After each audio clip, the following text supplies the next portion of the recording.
Ya, selamat pagi siswa-siswi Ibu Semkai Pisai kelas 10 yang Ibu hormati. Perkenalkan, nama Ibu Meiri Pritwiyansi STMT. Pada hari ini kita akan mempelajari tentang pelajaran teknologi perkantoran, yaitu dengan judul bagian-bagian komputer dan fungsinya. Ya. Nah, ini untuk tugas pertama ya. Nah, sebelum kalian memasuki pembelajaran, Ibu mau tanya dulu, apa yang Anda ketahui tentang komputer? Ya. Jadi, sebelum kita memulai melaksanakan pelajaran, Anda semua itu harus lebih memahami dulu apa sebenarnya komputer itu, bagaimana cara menjalaninya, kemudian bagian-bagiannya apa saja. Nah, itu harus dipelajari dulu supaya kita bisa lebih menguasainya. Ya. Nah, kemudian tugas yang kedua adalah mengapa Anda harus mempelajari teknologi perkantoran bagi siswa-siswi jurusan administrasi perkantoran. Nah, ini mengapa sangat penting pelajaran ini, teknologi perkantoran. Mengapa sangat dibutuhkan? Terutama untuk jurusan administrasi perkantoran. Oke, nanti silakan dijawab, ditulis di buku dan dicatat ya. Nah, sekarang kita masuk ke materinya.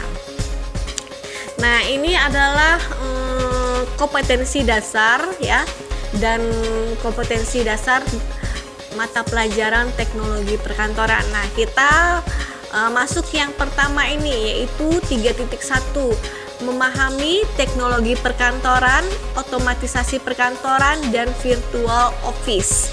Nah, kemudian kompetensi dasarnya ini pada 4.1 atau keterampilannya yaitu melakukan pengelompokan teknologi perkantoran, otomatisasi perkantoran, dan virtual office. Nah, nanti ini pertemuan kita adalah sampai 3.11, yaitu tentang penggunaan teknologi perkantoran. Tapi di sini kita masuk ke materi yang 3.1 dulu. Tapi sebelum masuk ke materi ini, kita harus mengetahui dulu apa-apa saja bagian-bagian dari komputer. Ya. Nah, jadi apa sih bagian dari komputer? Yang pertama yaitu monitor. Oke, kalau Anda sudah pernah lihat komputer, pasti pernah lihat yang namanya ini ya. Ini namanya adalah monitor. Nah, ini fungsi monitor ini adalah sebagai alat output atau keluaran ya. Tempat mengeluarkan hasil proses yang dilakukan oleh komputer berupa informasi yang dibutuhkan oleh pemakai komputer. Nah, misalnya kalau kita mengetik ya, atau kita mendesain sesuatu, pasti yang kita lihat adalah pada monitornya. Kalau tidak ada monitor bagaimana? Otomatis kita tidak bisa melakukan apapun. Gitu ya. Nah, kemudian ini tadi bagian-bagian dari komputernya. Nah, kemudian ada yang kedua yaitu CPU, Central Processing Unit. Nah, seperti ini gambarnya. Sudah pernah lihat juga kan ya? Nanti kalau kita tatap muka, Ibu akan jelaskan dan kalian langsung berhadapan dengan barangnya atau dengan komputernya. Nah, ini CPU ini berfungsi sebagai pengendali proses kinerja komputer, dengan kata lain yaitu sebagai tempat mengatur semua instruksi program pada komputer dan sebagai pengelola semua aktivitas kinerja di dalam komputer. Nah, di sini adalah setiap aktivitas dari komputer itu dilakukan oleh CPU ini ya. Oke, nah kemudian yang ketiga printer. Nah, printer ini berfungsi untuk mencetak data ya, hasil dari yang kalian sudah ketik atau dari gambar atau foto ya, bisa kalian print. Nah, hasilnya nanti ini ya berupa outputnya untuk printer ya, yaitu untuk mencetak data apa saja yang sudah kalian kerjakan. Nah, kemudian yang keempat adalah scanner. Nah, scanner ini seperti mesin fotokopi ya, tapi ini agak lebih kecil. Nah, biasanya dia ini terpisah dengan printer atau ada juga yang gabung dengan printer. Di bawahnya printer, di atasnya ada scannernya ya.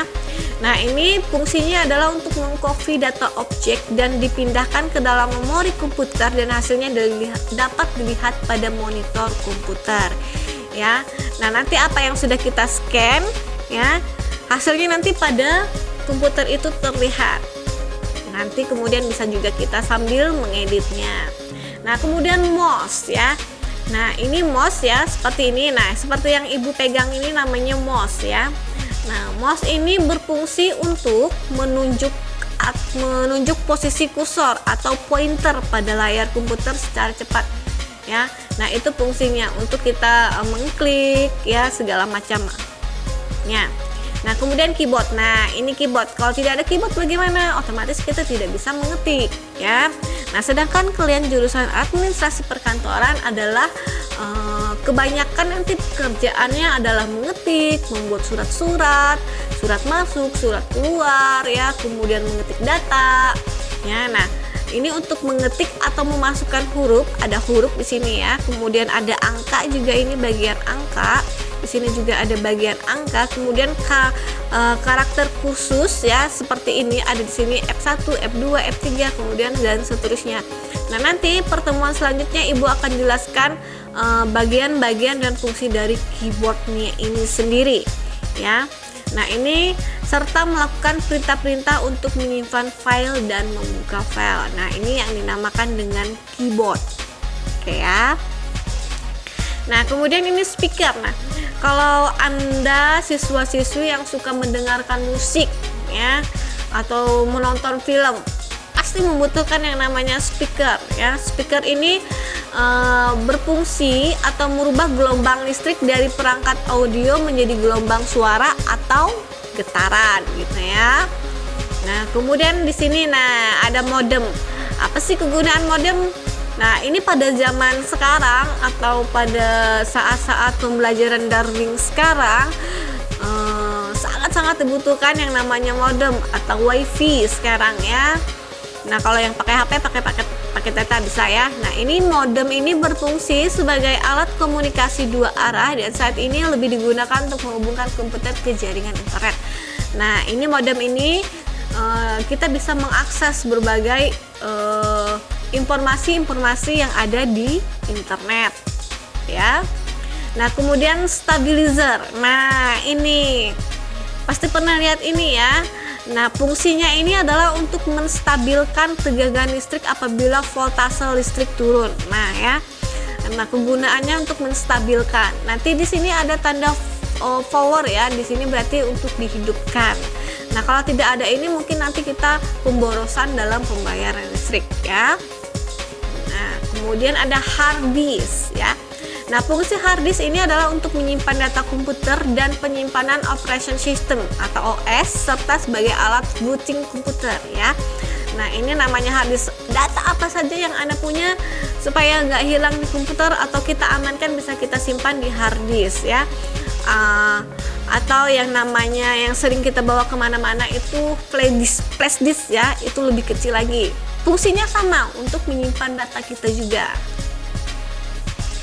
Nah, kemudian ada RAM atau model memori. Nah, fungsi RAM ini atau memori adalah sebagai perangkat yang menyimpan proses kinerja komputer untuk sementara sehingga membuat akses data yang sama lebih cepat. Nah, seperti ini contoh dari RAM atau modul memori.